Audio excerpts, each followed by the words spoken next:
प्रधानमंत्री फसल बीमा योजना के तहत फसल का बीमा करने के लिए सीएससी लॉगिन, उसके बाद पीएमएफबीवाई यानी प्रधानमंत्री फसल बीमा योजना, ये लिख के गूगल पे आप सर्च करेंगे। ये सर्च करेंगे तो सबसे पहले यहाँ पर आपको सीएससी लॉगिन का ऑप्शन मिल जाएगा, क्योंकि लोगों को बहुत ज़्यादा दिक्कत आ रही है लॉगिन करने में। उसके बाद सीएससी कनेक्ट पे क्लिक करेंगे और यहीं से आप लॉगिन कर सकते हैं आईडी पासवर्ड दर्ज करके। एक तरीका ये है। दूसरा तरीका है कि आप पीएमएफबीवाई यानी प्रधानमंत्री फसल बीमा योजना की ऑफिशियल वेबसाइट पे आएंगे। इसके लिए आप पीएमएफबीवाई लिख के सर्च कर सकते हैं गूगल पे, तो ये सबसे ऊपर आपको वेबसाइट मिल जाएगी। इसे ओपन करेंगे। इस वेबसाइट को ओपन करने के बाद यहाँ पर आप देखेंगे तो यहाँ पर आप देख सकते हैं इनरोलमेंट जो पार्टनर साइज में सीएससी का ऑप्शन मिल जाएगा। इस ऑप्शन पे क्लिक करके आप अपनी फसल का बीमा करेंगे। खुद से आप अपनी फसल का बीमा इस वेबसाइट से कर सकते हैं, जिसमें आपको सीएससी की जरूरत नहीं है। वो कैसे करना है वो भी वीडियो में बात करेंगे, तो वीडियो को पूरा जरूर देखिए ताकि आप सही से समझ पाएँ। तो चलिए हम पहले बीमा करके देख लेते हैं कि पूरा प्रोसेस आखिर है क्या। तो हम यहाँ पर सीएससी पे क्लिक करते हैं। उसके बाद आईडी पासवर्ड और ये कैप्चा कोड यहाँ पर दर्ज करेंगे और साइन इन पे क्लिक करेंगे। जैसे ही यहाँ पर आप साइन इन करेंगे, यहाँ पर सबसे पहले आपको स्टेट यहाँ पर चुनना होगा। तो हम 2024 प्रधानमंत्री फसल बीमा योजना खरीफ 2024 लिखा, इसे सिलेक्ट करेंगे और सबमिट पे क्लिक करेंगे। एप्लीकेशन पे क्लिक करेंगे तो यहाँ पर आपको बहुत सारे ऑप्शन दिखाई देंगे, जिसमें यहाँ पर एप्लीकेशन फॉर्म वाला ऑप्शन है, फॉर्म भरने के लिए यानी बीमा काटने के लिए। उसके बाद आप जो पेमेंट कर देंगे, पॉलिसी कंप्लीट कर देंगे, तो वो पॉलिसियां यहाँ पर दिखाई देगी जिनका पेमेंट कंप्लीट हो रखा है। अगर आपने पॉलिसी कर दी है लेकिन पेमेंट नहीं काटा है तो अनपेड एप्लीकेशन में वो दिखाई देगी। इसी के साथ कोई अगर सेंडबैक आ जाता है कोई पॉलिसी कमी की वजह से, तो वो यहाँ पर आपको दिखाई देगी। ऑब्जेक्शन क्लियर करना होगा। और यहाँ पर जो पॉलिसियाँ बीमा आने के लिए अप्रूव हो जाती है वो यहाँ पर दिखाई देती है, और अगर कोई रिजेक्ट हो जाती है तो वो यहाँ पर दिखाई देगी। तो ये सारे ऑप्शन इस तरह से अलग अलग काम के हैं। तो यहाँ पर एप्लीकेशन फॉर्म पे आपको क्लिक करना है फसल बीमा करने के लिए। इस ऑप्शन पे क्लिक करने के बाद आपको आईएफएससी कोड आप चाहें तो सर्च कर सकते हैं। अगर आपके पास है, जो कि बैंक डायरी में होते हैं, तो आप यस करेंगे। यहाँ पर आईएफएससी कोड दर्ज करेंगे और वेरीफाई पे क्लिक करेंगे। जैसे ही वेरीफाई करेंगे, ब्रांच कहाँ पर है, कौन सा बैंक है, वो सब डिटेल यहाँ पर आ जाएगी। तो आप डिटेल चेक कर लीजिए। उसके बाद खाता सेविंग है या फिर लोन यानी केसीसी वाला है, तो वो यहाँ पर आप अपने हिसाब से बताएंगे। यहाँ पर सेविंग अकाउंट नंबर और यहाँ पर दोबारा से अकाउंट नंबर दर्ज करेंगे। उसके बाद यहाँ पर फार्मर की डिटेल आएगी, जिसमें बैंक पासबुक में किसान का क्या नाम है वो बताएंगे, आधार कार्ड पर किसान का क्या नाम है वो यहाँ पर दर्ज करेंगे और यहाँ पर आधार नंबर दर्ज करेंगे और वेरीफाई करेंगे। ध्यान दें, आधार कार्ड में सेम वही नाम होना चाहिए जो आधार कार्ड में अभी आपको दिखाई दे रहा है, तभी वेरीफाई हो पाएगा। और बैंक पासबुक में और आधार कार्ड में एक जैसा नाम होना चाहिए, नहीं तो आगे चलकर भी दिक्कत आ सकती है।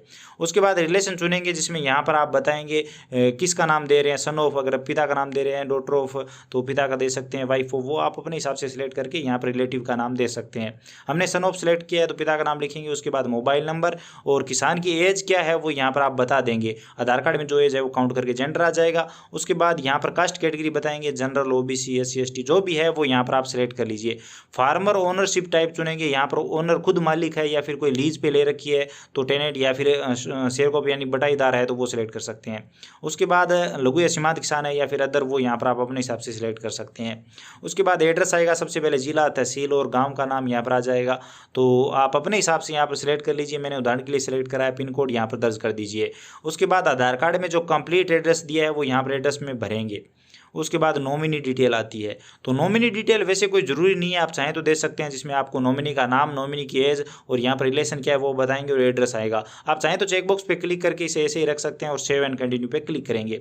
अब यहाँ पर फसल की डिटेल आएगी, आपकी ज़मीन कहाँ पर है, कौन से ज़िले में है जिसका आप बीमा काट रहे हैं वो ज़िला सेलेक्ट करेंगे। यहाँ पर ज़मीन की डिटेल आएगी। तहसील यहाँ पर कौन सी है वो बताएंगे और यहाँ पर गिरदावर सर्कल कौन सा है वो आपको जमा मंदी में मिल जाएगा। पटवार हल्का कौन सा है, जमा मंदी में मिल जाएगा। गाँव कौन सा है जहाँ पर ज़मीन है वो यहाँ पर सेलेक्ट कर लेंगे।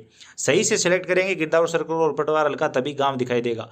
उसके बाद यहाँ पर मिक्स क्रॉपिंग। मिक्स क्रॉपिंग क्या है चलिए थोड़ा सा समझ लेते हैं। आप मिक्स क्रॉपिंग जब करते हो, चेकबॉक्स पे क्लिक करते हो, तो एक मुरबे में, एक खसरे में अगर एक से ज़्यादा फसलें हैं तो आप मिक्स क्रॉपिंग सेलेक्ट करते हो। तो मान लीजिए आपको एक खसरे में 2 फसलों का बीमा काटना है, तो यहाँ पर जैसे ग्वार और मैं मोट सेलेक्ट कर लेता हूँ। आप 3, 4 जितनी चाहे सेलेक्ट कर सकते हैं।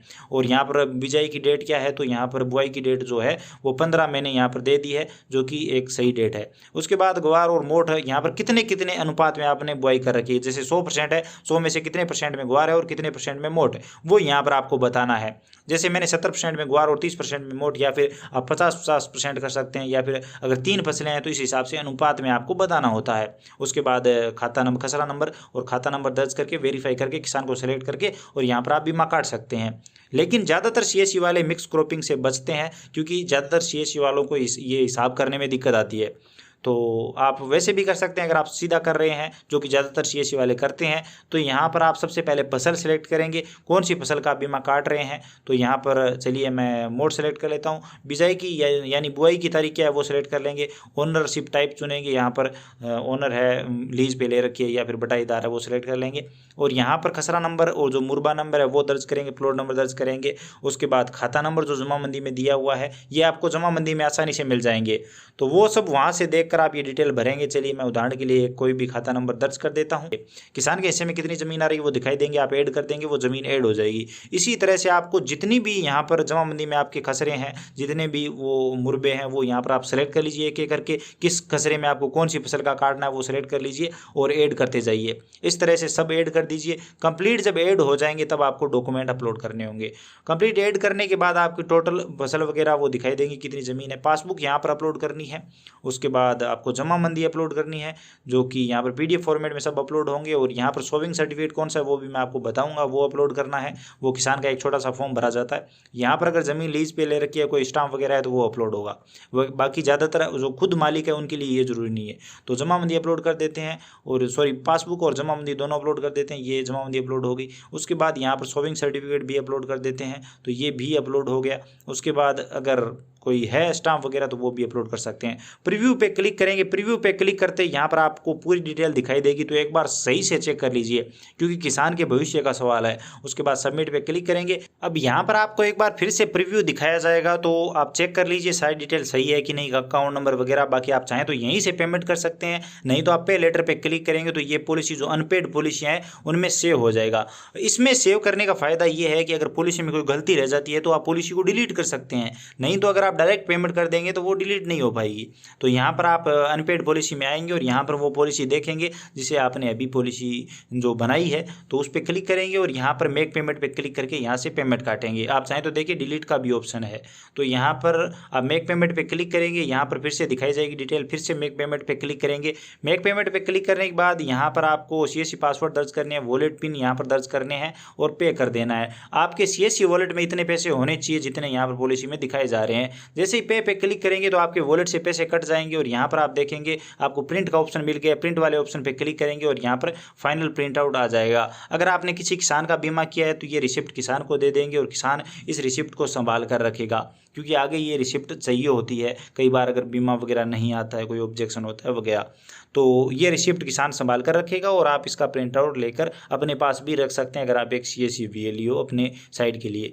अब बात करते हैं सोविंग सर्टिफिकेट की। तो ये इस तरह से पूरा प्रोसेस हो गया। अब सोविंग सर्टिफिकेट ये देख सकते हैं, आप इसका स्क्रीनशॉट ले सकते हैं। बाकी कोशिश करूंगा कि इसकी PDF भी आपको प्रोवाइड करवा दूं। तो ये बेसिक डिटेल है, किसान का नाम, पिता का नाम, जमीन, किस फसल का बीमा काटना है, खाता नंबर और किसान के हस्ताक्षर। तो ये सोविंग सर्टिफिकेट भर के आपको वहाँ पर सोविंग सर्टिफिकेट की जगह वाले स्थान पर अपलोड करना होता है। तो ये है सोविंग सर्टिफिकेट। अब अगर किसान खुद का बीमा काटना चाहता है खुद से, तो यहाँ पर आपको PMFBY की ऑफिशियल वेबसाइट पे आना है। इस वेबसाइट पे आने का तरीका बहुत ही सरल सा है। आप गूगल पे सर्च करेंगे PMFBY, सबसे ऊपर आपको वेबसाइट मिल जाएगी। इसे ओपन कर लेंगे और यहाँ पर देखिए फार्मर कॉर्नर का ऑप्शन है, इस वाले ऑप्शन पे क्लिक करेंगे। अब लॉगिन फॉर फार्मर पे क्लिक करेंगे। अगर आपका पहले कभी बीमा हुआ है, नहीं तो गेस्ट फार्मर पे क्लिक करके कुछ किसान की बेसिक डिटेल दर्ज करेंगे और यहाँ पर लॉगिन कर लेंगे।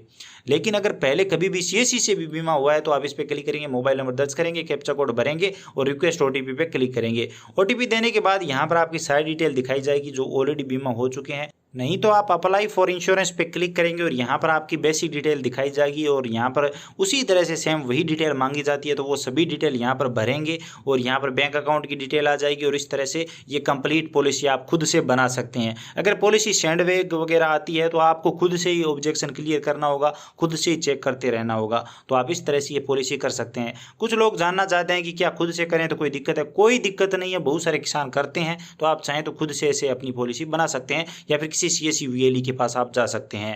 उम्मीद है आप सबको वीडियो पसंद आया होगा, हमारी मेहनत पसंद आई होगी। वीडियो पसंद आया तो लाइक करिए, अपने दोस्तों के साथ शेयर करिए। चैनल पर नए हो तो प्लीज़ सब्सक्राइब करके घंटी का बटन जरूर दबाइए ताकि आने वाले सभी वीडियो आप सबसे पहले देख पाएं। इसके अलावा अगर आपके मन में कोई भी सवाल सुझाव है, आप कुछ भी जानना चाहते हैं, बताना चाहते हैं, तो बेझिझक कमेंट सेक्शन में लिखिए, हम जरूर बात करेंगे।